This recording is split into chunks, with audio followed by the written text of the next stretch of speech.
میری اتباع میں، میری پیروی میں وہی مقام معرفت اس کا ہے.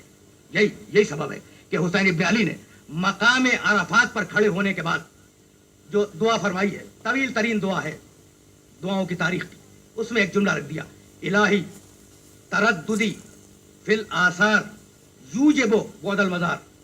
پروردگار میں جان رہا ہوں کہ اگر کوئی شخص اس دنیا کے آثار میں الجھ کے رہ جائے تو تجھ تک پہنچنے میں اسے دیر ہو جائے گی. بھائی آثار کے ذریعے جانے والا پروردگار عالم تک دیر میں پہنچے گا، اور جو آثار سے ہٹ کے براہ راست جانا چاہے اسے جلدی ہو جائے گی پہنچنے میں. اس کے بعد ارشاد فرمایا کہ متا غبت حتی تحتاج الی الدلیل یدل علیک. پروردگار تو غائب کب ہے؟ تو غائب کب ہے کہ میں تیرے لیے دلیل ڈھونڈ کے لاؤں تجھ تک پہنچنے کے لیے؟ پروردگار تو غائب کب ہے کہ میں تجھ تک دلیل ڈھونڈوں پہنچنے کے لیے؟ نہیں پروردگار. اس کے بعد ارشاد فرمایا یکون لغیرک من الظہور ما لیس لک. کیا تیرے غیر کے پاس یعنی ما سوی اللہ کے پاس ایسا ظہور ہے جو تیرے پاس نہیں ہے؟ نہیں پروردگار، دنیا کا طریقہ ہے کہ وہ کائنات سے تجھ تک پہنچتی ہے، اور میرا طریقہ یہ کہ میں تجھ سے کائنات کی طرف آ رہا ہوں. اور اس کے بعد ارشاد فرمایا امیت عین لا تراک. پروردگار وہ آنکھیں اندھی ہیں جو تجھے نہیں دیکھتی. تو بتلا دیا کہ اگر مقام قرب محمد میں کوئی شخص چلا جائے تو اس کے لیے وسیلوں کی ضرورت نہیں ہے، اس کے لیے واسطوں کی ضرورت نہیں ہے، اس کے لیے آثار کی ضرورت نہیں ہے، اس کے لیے دلائل و اسباب کی ضرورت نہیں ہے. وہ اگر مقام قرب محمد میں ہے تو وہ مقام قرب الہی کے اندر ہے. وآخر دعوانا ان الحمدللہ رب العالمین. اس سلسلے میں اگر آپ حضرات کے ذہن میں کوئی بات ہو تو ارشاد فرمائیں. آغاز اسلام کب اور کیسے ہوا؟ جی بہت عمدہ ہو، لیکن وہ گزارش تشریف رکھیں. پہلے میں نے کی تھی وہی گزارش آج بھی کر رہا ہوں کہ یہ ہمارا سوال یقیناً بہت اچھا ہے اور سب کے لیے بہت ہی افادیت کا حامل ہے، لیکن ہمارے موضوع سے باہر ہے. لیکن میں یہ عرض کروں کہ بلا ومن اسلم وجہہ للہ. قرآن نے کہا کہ کائنات کی کوئی شے ایسی نہیں ہے جو اللہ کے آگے، اللہ کے دائرے اسلام میں نہ ہو اور اللہ کے آگے جھکے بھی نہ ہو. تو کائنات کا ذرہ ذرہ مسلمان ہے. اور وَلَهُ أَسْلَمَ مَنْ فِي السَّمَاوَاتِ وَالْأَرْضِ طَوْعًا وَكَرْهًا وَإِلَيْهِ يُرْجَعُونَ. کائنات کا ہر ذرہ اللہ کا مسلمان ہے اور اس کے دائرے اسلام کے اندر ہے. وَمَنْ يَبْتَغِ غَيْرَ الْإِسْلَامِ دِينًا فَلَنْ يُقْبَلَ مِنْهُ وَهُوَ فِي الْآخِرَةِ مِنَ الْخَاسِرِينَ. جو اسلام سے ہٹ کے کسی دین کو قبول کر لے تو اس سے اس دین کو قبول نہیں کیا جائے گا اور وہ آخرت میں خسارہ اٹھانے والوں میں ہوگا. تو ان الدین عند اللہ الاسلام. اللہ کے نزدیک دین ہی اسلام ہے. رضیت لکم الاسلام دینا. ہم تمہارے دین اسلام سے راضی ہیں. تو یہ دین اسلام دین مرتضیٰ ہے، دین مرضی ہے، دین پسندیدہ ہے. یہی دین اللہ کی اندیت میں ہے. اسی دین کا پابند ذرہ بھی ہے اور اسی دین کا پابند انسان بھی ہے. تو اب اس سے جو رزلٹ نکلتا ہے وہ یہ کہ دین اسلام کا آغاز حضرت آدم علیہ السلام سے ہے، اور آدم علیہ السلام سے جس دین کا آغاز ہوا تھا اور آج تک وہ جاری و ساری ہے اس کا نام دین اسلام ہے.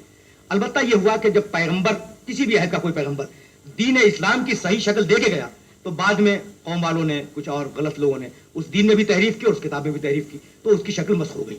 ورنہ ہر عہد میں جو شریعت آئی وہ شریعت اسلام تھی اور جو دین آیا وہ دین اسلام تھا. وآخر دعوانا ان الحمدللہ رب العالمین.